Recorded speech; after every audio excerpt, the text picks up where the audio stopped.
I was once giving a talk in the town hall of Philadelphia, and I lost my way.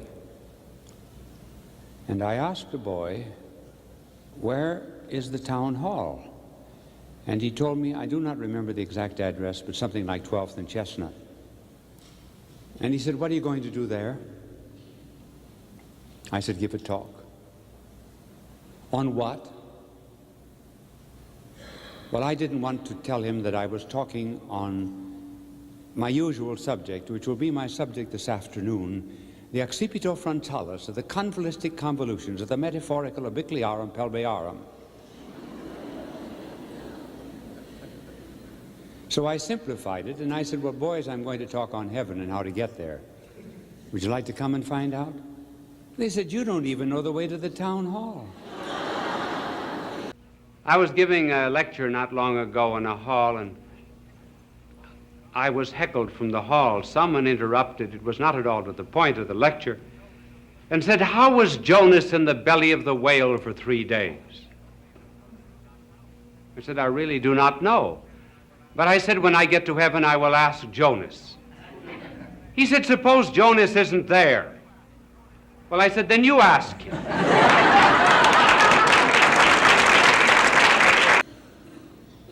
In a certain parish, a couple had taken a lottery ticket, and they won. The husband, however, was getting along in years and was suffering from heart trouble. And the wife was afraid that if she told her husband that he had won $50,000, that he would really die of heart trouble. So she went to the pastor and she said, "Father, I wish you would break the news to him in such a way that it would not kill him." So the pastor spoke about many odd things, and finally he said to the man, "Suppose you won $50,000 in a lottery, what would you do with it?" "Oh," he said, "I give it to you, Father." Then the priest dropped dead. I was once talking on prosperity and adversity, and I used the example of flowers. I said some flowers prosper only in sunshine, while others seem to thrive only in the shade, like fuchsias. And afterward, some woman came to me and she said, "That was a wonderful sermon. First time in my life I ever knew what was wrong with my fuchsias."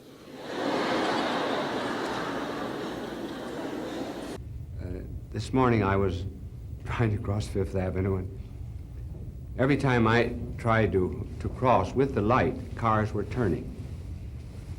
And that happened for 2 lights, and there was a man alongside of me. He was getting more angry with every light. His friend had gotten across somehow or other, and he shouted over to him across. He said, "How did you ever get over there?" He said, "I was born here." There's a restaurant in New York that promises to give $1,000 to anyone who can order something they do not have in the restaurant. This man went in and ordered an elephant ear on raisin bread.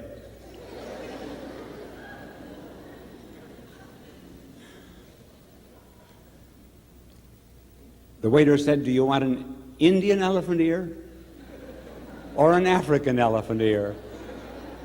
Oh, he said, "I don't care, as long as it's an elephant ear on raisin bread." The waiter came back with $1,000. He said, "You didn't have the elephant ear?" "Oh, yes, we had that, but we didn't have the raisin bread." I was at a wedding this past week where I saw an exercise in public speaking. The groom was asked to give a speech. He protested. He said he had never given a speech before in his life. He would be very embarrassed, and he begged off, but everyone insisted. He stood up in order to cover his embarrassment and perhaps to get a little support. He leaned his hand on the shoulder of the bride. He began his talk saying, "This thing has been forced on me." I overheard a conversation on the plane the other day.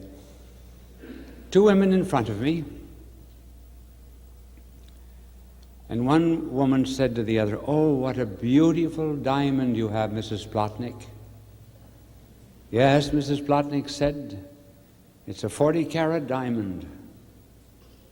I'd love to have a diamond like that." "No," said Mrs. Plotnick, "it's like the Hope diamond. It has a curse on it." "What's the curse?" "Mr. Plotnick." There were three drunken men who came into the Hotel New Yorker, and they were assigned rooms on the 45th floor. They went out for the night and came back in even a worse state than before, and the clerk said, "I'm sorry, but the elevator's broken. You will have to walk up." And they said, "We don't mind." "No," he said, "don't walk up." He said, "We'll put some cots in the mezzanine floor. You can sleep there." "No," said the first drunk, "we'll walk up." He said, "For the first 15 floors, I will sing." And the second said, "And for the next 15, I will tell funny stories." And the third said, "And for the last 15, I will tell sad stories." They started up for the first 15 floors songs. Next 15 floors, funny stories. And they said to the third man, "All right, begin your sad story."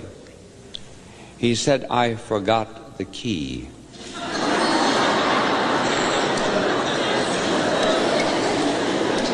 This little boy came home from Sunday school or catechism class, and his father said to him, "What did you learn today?"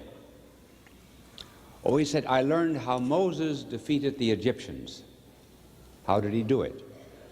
"Well, the Egyptians were chasing the Israelites, and Moses called the airfield.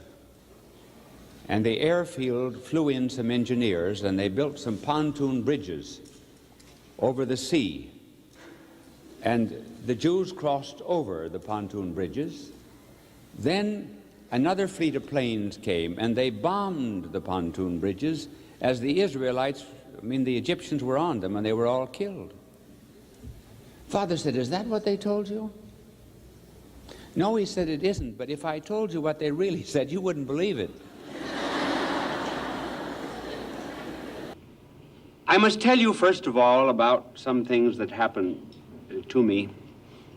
I was preaching not very long ago, and I noticed down in the front pew a mother with a 3 or 4-year-old boy, and she was trying to keep him very quiet. But after I had talked for 15 minutes that must have seemed 15 hours to him, he tugged at his mother's sleeve, and he says, "Mommy, is it really that hard to get to heaven?"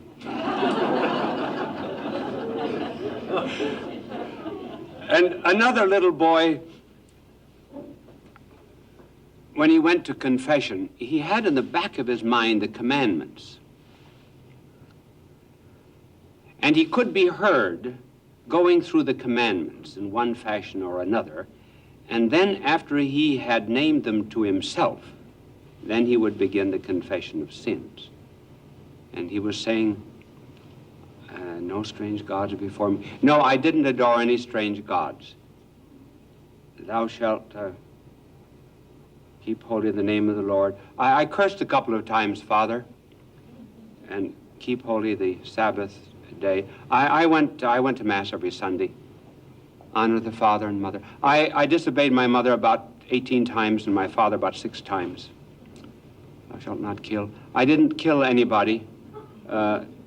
Thou shalt not commit adultery. Sister told me to skip that.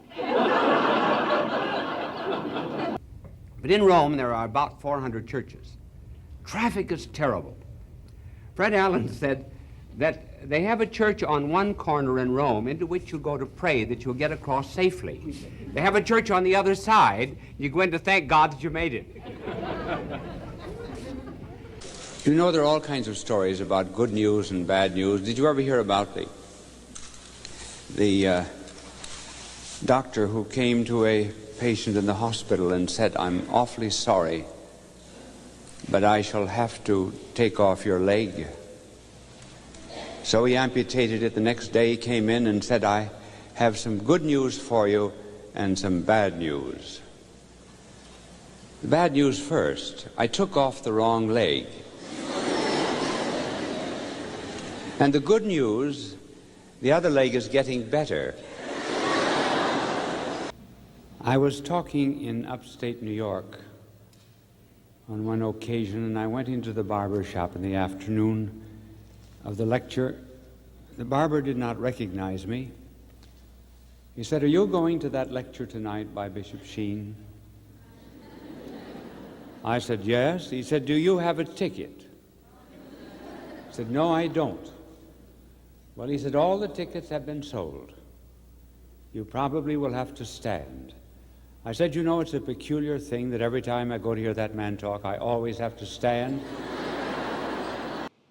This is a story about patriotism in the year 2024. A woman was elected President of the United States. The reporters approached the husband and said, "How do you feel about the election?" He said, "I regret that I have only one wife to give to my country." I too am reminded of a boy 7 years old who had never spoken in his life. The parents did everything they could with him, but to no avail. One morning at breakfast, he said, "This cocoa's cold." And they said to him, Why didn't you talk before this?" "Well," he said, "up until now everything was okay."